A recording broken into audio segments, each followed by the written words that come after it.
खबर उत्तर प्रदेश के उन्नाव की है, जहां पर कथित आपत्तिजनक होर्डिंग लगाए जाने का मामला बुधवार को राजनीतिक रंग ले गया। समाजवादी पार्टी सपा के नेताओं और कार्यकर्ताओं ने इस मुद्दे पर जिला प्रशासन और पुलिस अधिकारियों से मुलाकात कर कार्रवाई की मांग करी।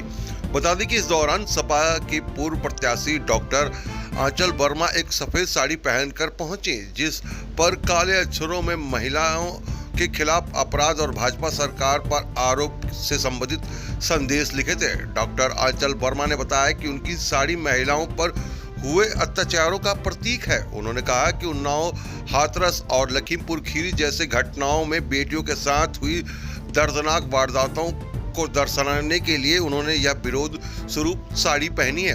उन्होंने भाजपा सरकार पर महिलाओं की सुरक्षा सुनिश्चित करने में विफल रहने पर आरोप लगाया। उन्होंने आगे कहा कि उन्नाव में उस पीड़ित की पीड़ा आज भी लोगों के दिलों में जीवित है, जिसे सड़कों पर जिंदा जलाने की घटना ने पूरे देश को झंझोर कर रख दिया था।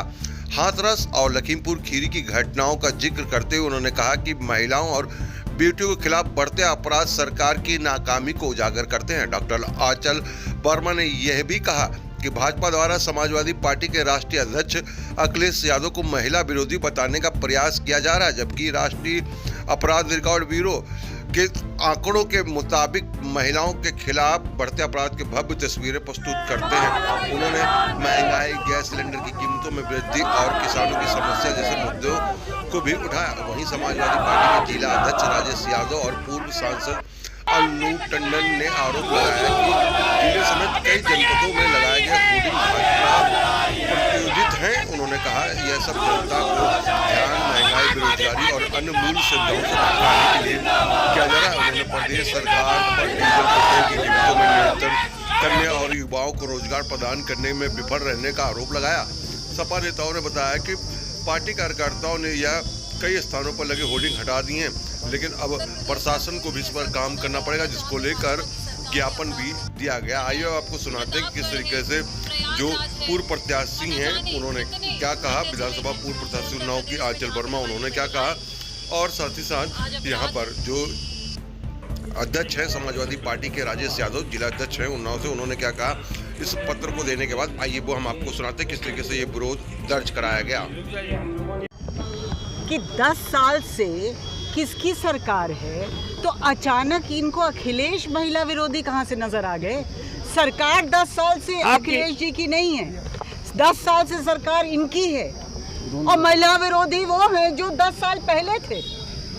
तो आज के कानून को देखिए, इन 10 सालों में जो कानून थे उनको देखिए, और तब ये निर्णय लीजिए कि महिला विरोधी कौन है। तो पहली चीज़ तो इन्होंने खुद ही साबित कर दिया कि अगर महिला विरोधी वातावरण है तो उसके जिम्मेदार अखिलेश यादव की सरकार नहीं है, क्योंकि वो थे ही नहीं, वो इनकी सरकार है जो आज सत्ता। ये माहौल खराब करने के लिए बहुत बहुत धन्यवाद। मैं डॉक्टर आंचल वर्मा, पूर्व प्रत्याशी समाजवादी पार्टी मोहान विधानसभा। आज ये सफ़ेद साड़ी पहन के आई हूँ, जिस पे भारतीय जनता पार्टी की काली करतूतें लिखी हुई हैं।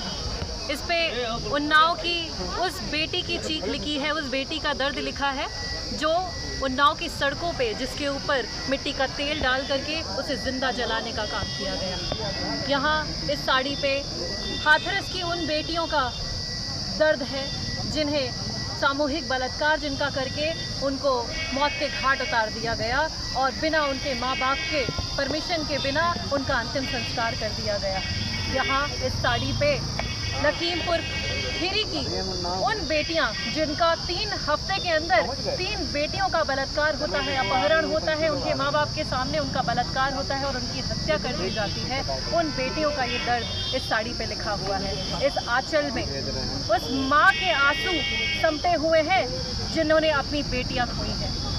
आज भारतीय जनता पार्टी जो ये पोस्टरबाजी कर रही है और हमारे नेता माननीय राष्ट्रीय अध्यक्ष श्री अखिलेश यादव जी को महिला विरोधी बता रही है, वो एनसीआरबी के आंकड़े बताते हैं कि आज के समय भारतीय जनता पार्टी महिला की जो सशक्तिकरण की बात करती है वो महिला विरोधी है या क्या है। आज हमारी महिलाएं बेचारी सिलेंडर, गैस सिलेंडर के लिए इंतज़ार करती रह जा रही हैं और उनके चूल्हे सूखे पड़े हुए हैं, खाना नहीं बना पा रही हैं अपने बच्चों के लिए। आज हमारी महिलाएं बेचारी तप रही हैं। आज खेतों में जो नुकसान हुए हैं किसानों के, कोई भी पूछ नहीं हो रही है, कोई भी मुआवजे नहीं दिए जा रहे हैं।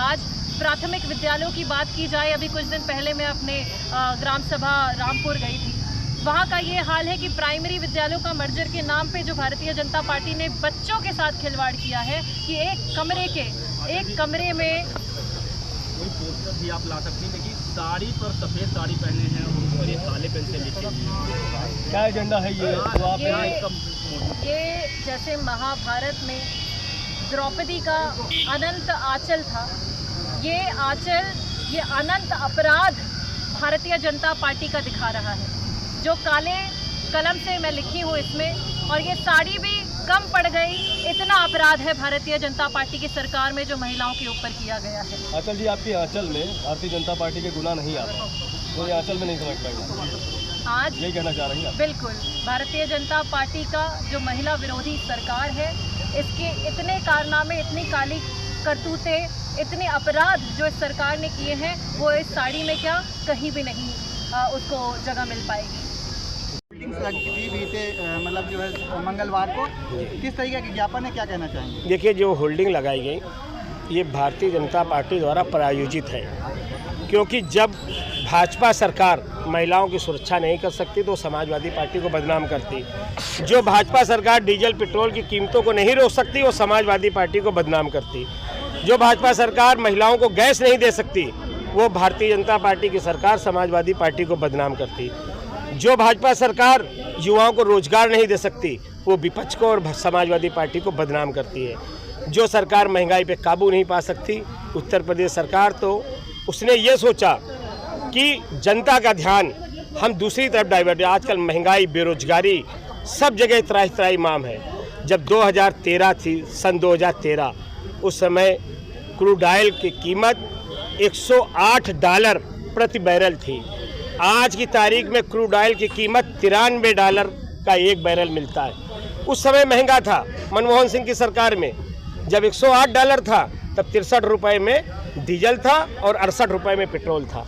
लेकिन आज उससे सस्ता है क्रूड ऑयल, $93 का इस समय है, फिर भी 100 के ऊपर पेट्रोल है, 100 के आसपास डीजल है। तो ये सरकार विफल हो गई है, महंगाई रोक नहीं सकती, जनता के कोई कर नहीं सकती। तो उसने एक सोचा कि जनता का ध्यान कैसे भटकाया जाए, तो उन्होंने समाजवादी पार्टी को हर जिले में, कन्नौज, उन्नाव, हरदोई, शाहजहांपुर, कानपुर, कि पूरे उत्तर प्रदेश में माहौल खराब हो जाए, जनता का ध्यान इन बेसिक मुद्दों से भटक जाए। लेकिन हम अपने समाजवादी युवाओं को, जो हमारी युवजन सभा की टीम, ये जितने साथी, इन्होंने सुबह होते होते एक एक होल्डिंग उखाड़ के फेंकी और जलाया। और ये निगरानी कर रहे हैं कि कहीं भी एक भी होल्डिंग लगने हम लोग नहीं देंगे, क्योंकि जिन लोगों ने किया है वो उन्नाव की शांति व्यवस्था और उन्नाव का माहौल ख़राब करना चाहते हैं। तो हम लोगों ने आज पूरे, हमारे सारे पूर्व विधायक, हमारी पूर्व सांसद, पूर्व प्रत्याशी, समाजवादी पार्टी का जिले का पूरा परिवार पुलिस अधीक्षक से मिले और आदरणीय हम डीएम साहब से मिले। हमारी डीएम साहब से तो पहली मुलाकात है। हम लोगों ने इनसे निवेदन किया कि जहाँ जहाँ पे होल्डिंगें लगी वहाँ पे सीसीटीवी कैमरे पुलिस के भी लगे हैं, प्रशासन के भी लगे हैं, दुकानदारों के भी लगे हैं और मकानों में कैमरे लगे हैं। उन लोगों को चिन्हित किया जाए। हो सकता कि वो न समाजवादी हो न भारतीय जनता पार्टी हो, वो ऐसे अराजक तत्व हो कि सोच रहे हो कि उन्नाव का माहौल ख़राब हो। तो अगर उनको चिन्हित करके, देख के गिरफ्तार कर जेल भेजा जाएगा तो ऐसी पुनरावृत्ति नहीं होगी। अध्यक्ष जी, केवल उन्नाव में ही नहीं लगे हैं, कई जनपदों में लगे, जनपदों में लगाए गए, बताया इन्होंने। तो तब देखिए कई जनपदों में लगे हैं वो ज्ञानेंद्र भाई, इसीलिए मैंने कहा कि ये मुझे प्रायोजित लगता है कि भारतीय जनता पार्टी की सरकार जब विफल हो रही है, और मुझे कहने में कोई नहीं, भारतीय जनता पार्टी की सरकार को पता है कि वो जाने वाली है। उत्तर प्रदेश में समाजवादी पार्टी के राष्ट्रीय अध्यक्ष, पीडीए के जननायक, पीडीए की सरकार आने वाली है।